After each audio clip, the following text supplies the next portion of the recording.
پتہ ہے سب سے بڑی بیماری کیا ہے بندے کی؟ خوفناک علامت کیا ہے دل کے بیمار ہونے کی؟ کہ کوئی بندہ بیماری میں ہے اور ادھر ایک بندہ اس کو دیکھ کے خوش ہو رہا ہے. کسی کو زوال آ گیا ہے، کاروبار ڈوب گیا ہے اور یہ دیکھ کے خوش ہو رہا ہے.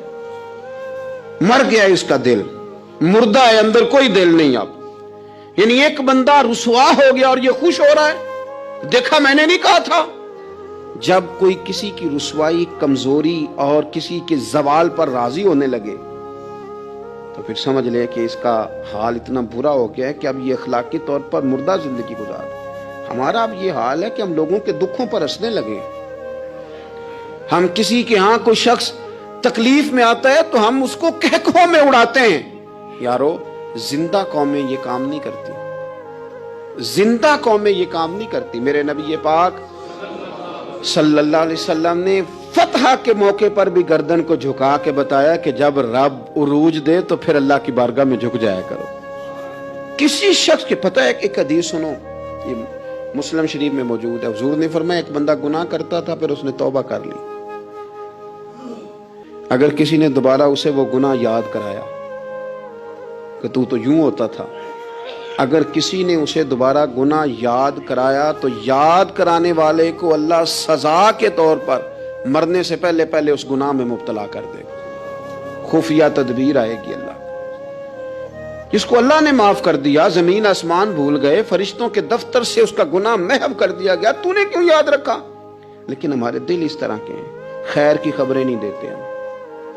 ہم خیر کی خبر نہیں دیتے، مثبت بات نہیں کرتے. ہمارے رویے دوسروں کے بارے میں سخت ہیں. یعنی بہو سے داماد سے اختلاف ہو گیا، پھر اس نے معافی مانگ لی، پھر ہم نے معاف کر دیا، پھر 1 سال کے بعد دوبارہ لڑائی ہوئی تو پچھلی بات دوبارہ یاد کرنی چاہیے تھی. اس کی تو معافی دے دی تھی آپ نے، لیکن آپ نے پھر یاد کر لی وہ بات. اس کا مطلب ہے آپ نے صلح کی تھی، دل صاف نہیں کیا تھا. دل جب آپ صاف کر لیں تو پھر معاملہ ختم ہو گیا. پھر آپ پھر نکال پھینکے ساری چیزیں. مسند امام احمد بن حنبل میں حدیث ہے،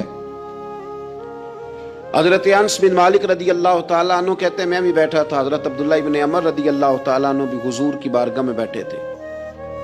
نبی پاک صلی اللہ تعالیٰ علیہ وسلم نے فرمایا ابھی ایک شخص تمہارے پاس آنے والا ہے، تیاری کر لو، آنے والا جنتی ہے. کہتے ہیں ایک شخص اندر داخل ہوا تو سادہ سا بندہ، داڑھی سے پانی کے قطرے گر رہے، جوتے ہاتھ میں پکڑے یا بغل میں دبائے، وہ آ گیا، حضور سے بات چیت کی، چلا گیا. ہم بڑے خوش تھے کہ کمال نہیں ہو گیا جس کو حضور نے دنیا میں جنت کی بشارت عطا کر دی. اگلے دن اس نے اتفاق، ہم اسی جگہ اسی حال میں بیٹھے تھے کہ پھر محبوب نے فرمایا بھی ایک بندہ آنے لگا، جنتی ہے. کہتے ہیں وہ بندہ آیا تو دیکھ کے حیران ہو گئے، یہ تو وہی کل والا ہی بندہ ہے. اسی طرح داڑھی سے پانی کے قطرے گر رہے ہیں، جوتے اس کی بغل میں آ کے بیٹھ گیا. تیسرے دن اللہ کی قدرت ہم وہیں بیٹھے تھے، پھر حضور نے فرمایا بندہ آنے لگا، زیارت کر لو، تیاری کر لو، بندہ جنتی ہے. وہی بندہ آیا جو پہلے 2 دن آیا تھا. حضرت عبداللہ ابن عمر کہتے ہیں کہ وہ حضور سے کوئی بات چیت کر کے جانے لگا تو میں اس کے پیچھے ہو گیا. میں نے اس کو جا کے سلام کے بعد کہا کہ یار میں تیرا مہمان بننا چاہتا ہوں، 3 راتوں کے لیے رکھ لو گے؟ اب محلہ بھی ایک، شہر بھی ایک. اس نے کہا جی ٹھیک ہے آ جائیں، جو میرے پاس روکھا سوکھا ہوگا پیش کر دوں گا. فرماتے ہیں 3 راتیں 3 دن میں اس کے پاس رہا. میں جاننا چاہتا تھا کہ کون سی ایسی عبادت کرتا ہے جس کی وجہ سے 3 دن حضور نے جنت کی بشارت اس کے لیے دی، اعلان فرمایا. کہتے ہیں میں نے کوئی غیر معمولی چیز نہیں اس کے اندر دیکھی، کوئی انوکھی عبادت نہیں دیکھی. عشاء پڑھتا، فجر تک سویا رہتا، میں تہجد کے وقت اٹھتا، نفل پڑھتا.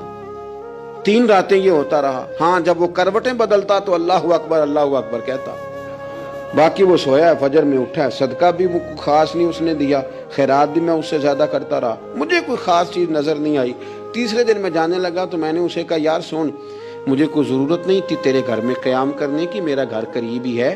وہ تو کمال یہ ہے کہ نبی کریم علیہ السلام نے اپنی زبان فیض ترجمان سے، یعنی وہ زبان جس کو سب کن کی کنجی کہیں، اس کی نافذ حکومت پہ لاکھوں سلام.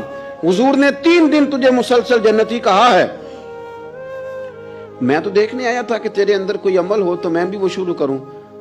تو وہ کہنے لگا یہی ہے جو آپ نے دیکھ لیا ہے، فرض نماز ہی پڑھتا ہوں،